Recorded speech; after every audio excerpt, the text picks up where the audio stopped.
Welcome to Daniel.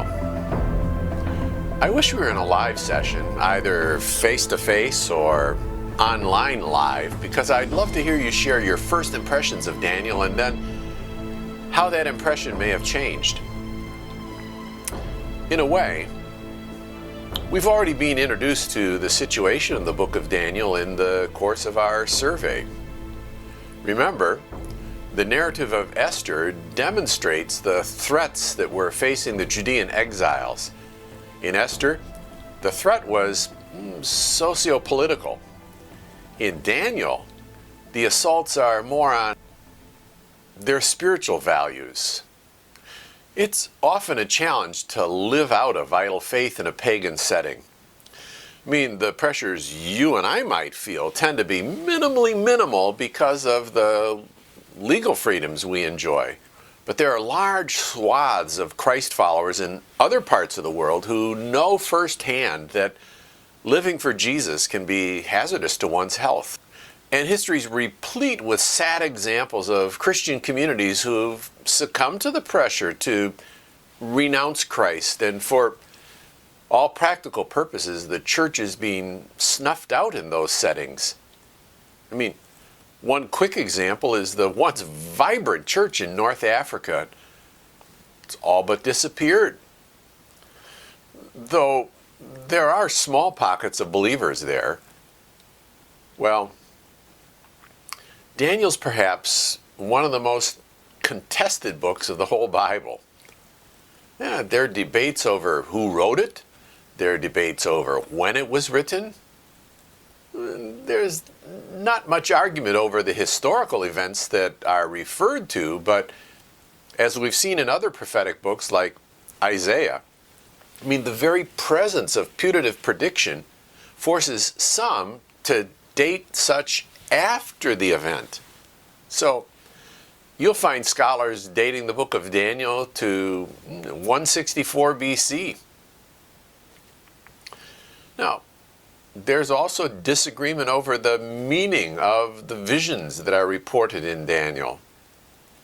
Many Christians are surprised to learn that while Daniel is certainly in the Hebrew Bible, it's not situated among the prophetic books, but rather among the writings along with Job and Psalms and Ecclesiastes and so on. So, what's the theme of the composition of Daniel? My take is that there are two theme tracks. One demonstrates that Yahweh, the God of creation and of history, is indeed on the throne. The other track demonstrates that ultimately pride and evil will be overthrown. A couple of key verses, 7, 13, and 14. I saw in the night visions, and behold, with the clouds of heaven there came one like the Son of Man. And he came to the Ancient of Days and was presented before him. And to him was given dominion and glory and a kingdom, that all peoples and nations and languages should serve him. His dominion is an everlasting dominion, which shall not pass away, and his kingdom is one which will not be destroyed. By the way, do you hear tones of the promised covenant? And then another passage from Daniel chapter 12, verse 10. Many shall purify themselves and make themselves white and be refined, but the wicked shall act wickedly. And none of the wicked shall understand, but those who are wise shall understand. Well, let's do the reporter drill. Who? The implied audience. Daniel's people. That's explicit in chapters 8 through 12. But there's also the audience of Gentile nations in chapters 2 through 7. And by the way, chapter 1 and chapters 8 through 12 are written in Hebrew, as one might expect given the implied audience. But chapters 2 through 7 are written in the international trade language of the Gentiles, Aramaic. Who the author? Well, Daniel, also known as Belteshazzar. He was a 6th century statesman and visionary. The autobiographical detail and the fact that the raconteur uses the first person, particularly in chapters 7 through 12, and the use of Aramaic with Persian technical terminology points to a composition during the Persian period. As I've indicated before, an anti-supernatural bias is the primary motivation for reassigning authorship away from a 6th century Daniel and pushing it on into the Maccabean period. See, it's fair to say that this would be the majority view of the Academy.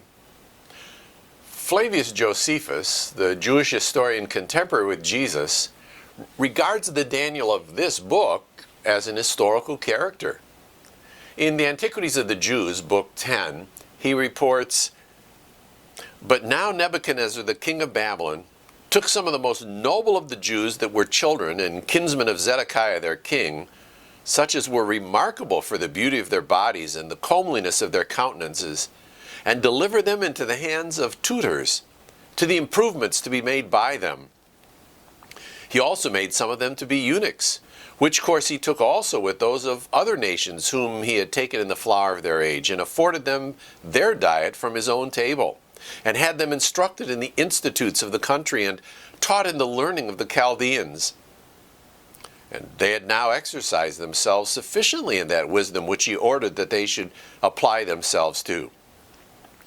Now among these were 4 of the family of Zedekiah, one of whom was called Daniel, another Ananias, another Misael, a 4th Azarias.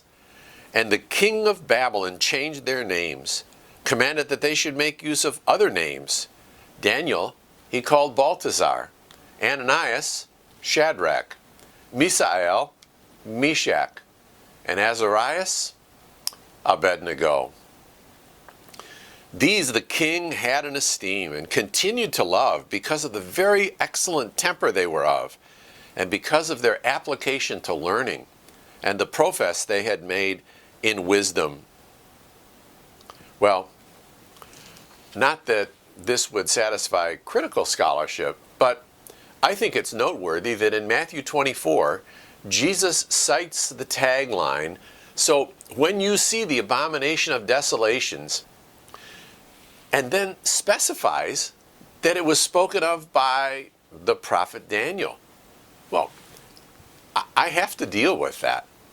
I'm not comfortable shrugging it off as an accommodation of popular lore. I also have to deal with Jesus' allusion to Daniel in Luke 21, where he agrees that Jerusalem will be the underdog until the times of the Gentiles are completed, and the Son of Man comes back in power and great glory.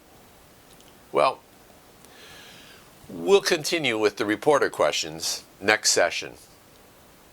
See you in a bit.